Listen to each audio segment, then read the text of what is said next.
technologie avec une journée sur l'impression 3D au Mans. Aujourd'hui, Jean-Pierre Pasquier à la recherche de financeurs pour le Mans FC et puis Andan-Herbe, deuxième édition au MM Arena. Willy Bernard a été interpellé en pleine audience du tribunal d'Angers cet après-midi. Le Sartois, ancien président du SCO d'Angers, s'y était présenté pour défendre son appel d'une précédente condamnation. Exilé aux États-Unis, Willy Bernard aurait dû purger une peine de 2 ans de prison pour fraude fiscale depuis le 7 mars dernier et sa condamnation par le tribunal du Mans. Présenté au juge d'application des peines, le magistrat a décidé de le laisser libre.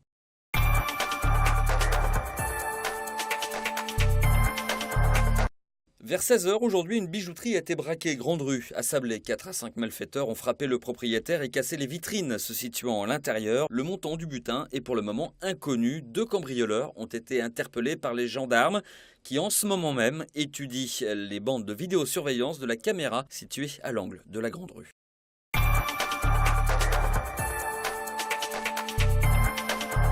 Dans le petit monde de l'impression 3D, les stars du moment ne sont pas forcément celles que l'on attend.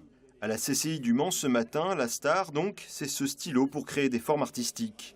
La start-up sartoise Makershop en est le revendeur exclusif en France. Un outil ludique qui cartonne aux États-Unis. Ce stylo en fait c'est tout simple. Vous avez juste à insérer un stick de plastique directement dedans. En fait voilà, de toutes les couleurs, il y a vraiment plein de couleurs.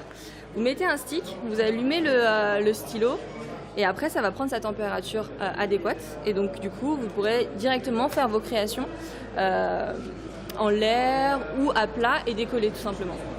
Un peu plus loin, Alexandre Errand, cofondateur de Makershop, se fait scanner le portrait. Aussitôt après, une imprimante 3D travaille sans relâche. Le résultat brut est étonnant. On a généré un modèle en 3 dimensions finalement. Un modèle ensuite dans lequel on a introduit des paramètres de niveau de précision, de vitesse d'impression, ce genre de choses. Et au final, donc, on est venu l'imprimer sur cette imprimante, donc en déposant couche par couche du filament, et pour avoir notre modèle matérialisé en 3 dimensions. Résultat, des objets décoratifs et des jouets produits pour quelques dizaines de centimes d'euros. Un atout économique qui n'intéresse pas que les geeks, industriels et ingénieurs s'en sont déjà emparés. C'est beaucoup de prototypage rapide, donc surtout ça vous donne aux professionnels et aux porteurs de projets le droit à l'erreur. C'est-à-dire que vous pouvez imprimer une pièce et si vous voyez des défauts, des choses que vous pouvez améliorer, tout de suite rechanger votre modèle et le réimprimer dans la foulée. Alors ça c'est un modèle qu'on présente lors des salons notamment, c'est tout simplement pour faire voir que c'est tout à fait possible d'imprimer plusieurs pièces et de les assembler ensuite et d'en faire vraiment un prototype mécanique complet. Ça, c'est tout simplement une partie de boîtier de vitesse en fait. L'aéronautique, l'aérospatiale et même la médecine en sont friandes, comme par exemple pour la construction de prothèses. Si vous-même êtes tenté par une imprimante 3D, comptez tout de même entre 500 et 5000 euros.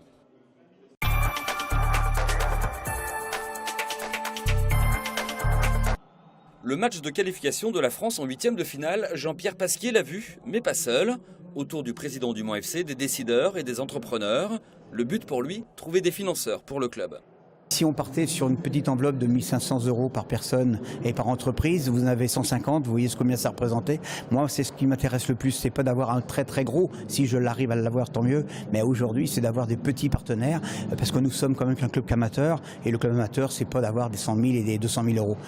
Le Mans FC table sur un budget de 800 000 € la saison prochaine. Le président se démène pour boucler le tour de table. Autre dossier qui lui occupe l'esprit, celui du stade où jouera l'équipe la saison prochaine. Jean-Pierre Pasquier espère toujours voir la Pince-Nardière homologuée. Quant au MM Arena, on a vu avec Madame Rombure-Inès la possibilité de jouer à peu près 13 à 14 matchs pour la saison prochaine, garçons et filles.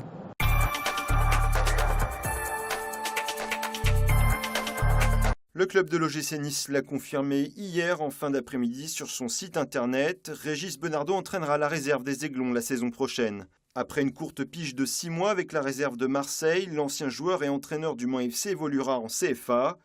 Régis Bonnardo, 47 ans, a fait forte impression aux dirigeants niçois. À la tête d'une formation olympienne en difficulté la saison dernière, il l'avait emmené à la 4e place du groupe E de CFA 2.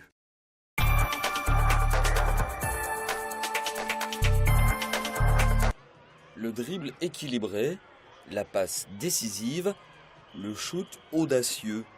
800 jeunes écoliers sartois ont pris plaisir à jouer au handball sur la pelouse du MM Arena ce matin pour pour la seconde édition de Hand en herbe. Plaisir de jouer dans le stade et joie surtout de rencontrer un grand monsieur du hand mondial. Joueur d'handball de France. Ouais, c'est quoi? Un joueur d'handball de France. Ouais, ça te plaît ça? Ouais. Ouais. Tu connais le monsieur avec qui est-ce qui va signer sur ton t-shirt? Eh ben, c'est le monsieur du joueur du handball Ouais. qui a gagné la Coupe du Monde. Ah ouais, donc ça vaut le coup d'avoir sa signature? Oui. Sylvain Noué, entraîneur de l'équipe de France de hand, adjoint de Claude Onesta, ne boude pas, lui non plus, son plaisir. C'est aussi un peu pour ça que je suis là, c'est pouvoir lier à la fois la découverte du handball avec le rêve qui est la victoire de cette fabuleuse équipe de France. Donc les jeunes voient du hand à la télévision, mais être capable de se prendre en photo et puis de se faire prendre en photo et de discuter avec l'entraîneur de l'équipe de France, c'est aussi sympa. C'est sympa. Et t'as quel âge? 11 ans. Et ça fait combien de temps que tu fais du hand? 3 ans. Ah, c'est super, tu joues très bien et tu arbitres très bien. C'est pas parce qu'on est multi-champion qu'il ne faut pas se souvenir d'où l'on vient. Moi j'ai grandi à 2 pas d'ici, puisque je suis du Mans. J'ai découvert le handball à l'école, donc il faut se souvenir de ses racines et un retour aux sources, franchement ça fait du bien. Parmi ces jeunes, peut-être un futur Sylvain Noué. Depuis hier, ils sont 2500 à avoir foulé la pelouse du MM Arena.